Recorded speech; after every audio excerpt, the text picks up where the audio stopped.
Ladies and gentlemen, I am the American Spy Fox. Welcome to the channel. Over the last several days, I have been getting a lot of messages and emails from people asking me to elaborate about the note found in Kurt Cobain's wallet. Last night I was having a Zoom meeting with a few members and patrons. It was brought up again during the Zoom meeting, and I decided I'm gonna do some digging and see what I can find. And I have found some details surrounding the note, surrounding the Phoenix Hotel. Some of those details are of adult dialogue. You might not want to watch this video in front of your children. Probably make them a little uncomfortable and make you uncomfortable as well. You should know that the note was originally concealed by the Seattle Police Department. When they reopened the case, that's when the note hit the public in 2014. So this is pretty cool. When the sun rays hit just right, watch, it'll go away in just a couple seconds. I'll keep recording.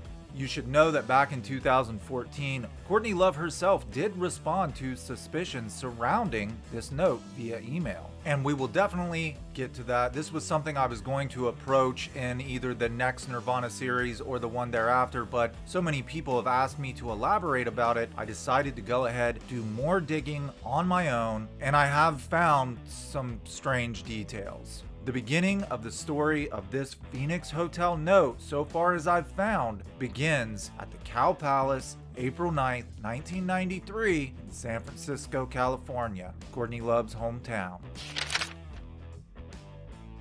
April 9th, 1993, the Cow Palace, San Francisco, California. Aside from their appearance on Saturday Night Live, this was the first live performance by Nirvana on American soil in nearly 7 months. Besides a club tour in late 91, Nirvana didn't do much in 92. Their album Nevermind was so successful that they were able to rest and reap the benefits. Most artists would aggressively tour immediately before or after releasing a record to promote that album. But Nirvana's management and record company realized that there was no need for touring. The album was selling like hotcakes. For the first time in Nirvana's history, for Kurt, Chris, and Dave, they were experiencing something that they had not yet experienced on their own: financial security. Their stomachs were full, they didn't have to worry about their next meal. They each had places to call home for the first time in their lives. Their bills were paid, and they wanted to give something back. They wanted to give something back to the world.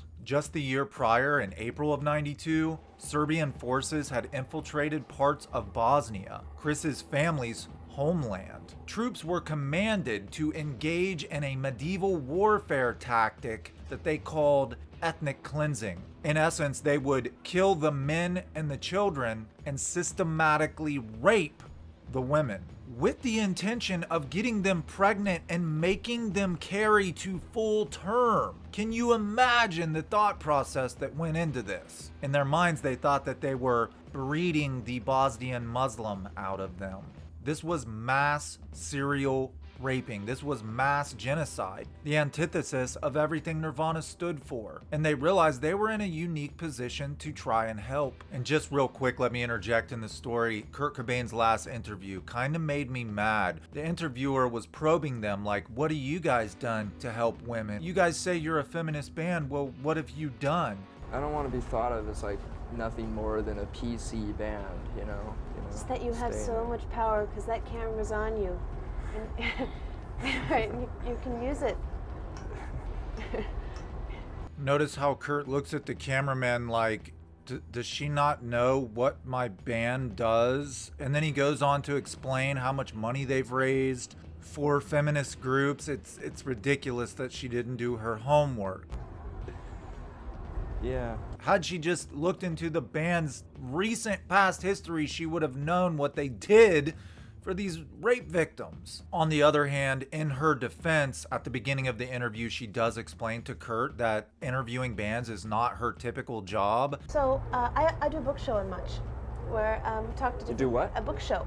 Her typical job for the company she was working for was reviewing books, and the story of Nirvana wouldn't come out until October of 93. Even her herself was kind of confused on why they sent her. Anyway, I've seen a lot of other YouTubers use this phrase to transition. I digress. So you understand that especially for Chris Novoselic, this event is more than just a typical Nirvana show. It's a way that he can raise money that will benefit victims of a war taking place in his homeland. And you can understand why the first song Kurt Cobain chooses to play at this show is Rape Me. Kurt walked on stage wearing an aqua cardigan and an inside-out Captain America t-shirt, one of his favorite bands from Glasgow, Scotland. They later changed their name to Eugenius after being sued for obvious reasons. Kurt had dyed his hair blonde for the occasion. He came out, he gave a little nervous wave to the crowd, and opened up with the chords to Rape Me.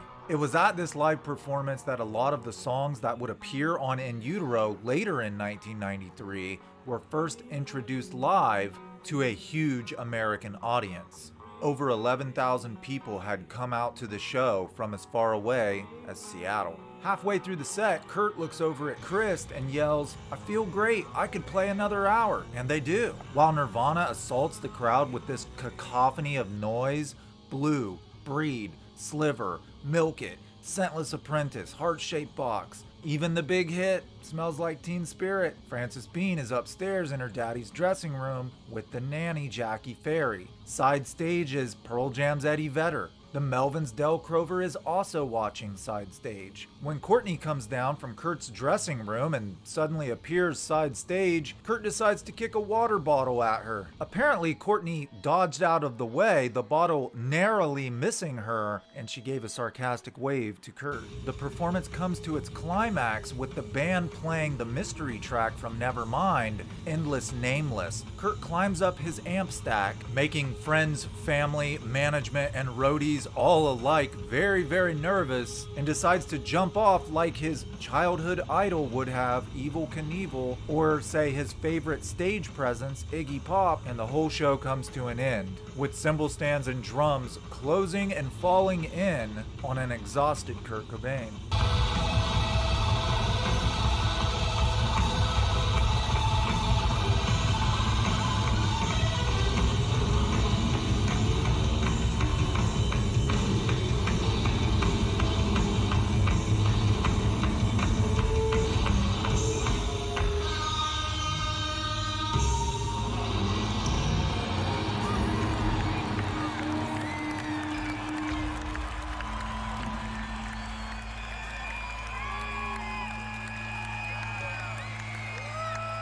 Supporting a good cause.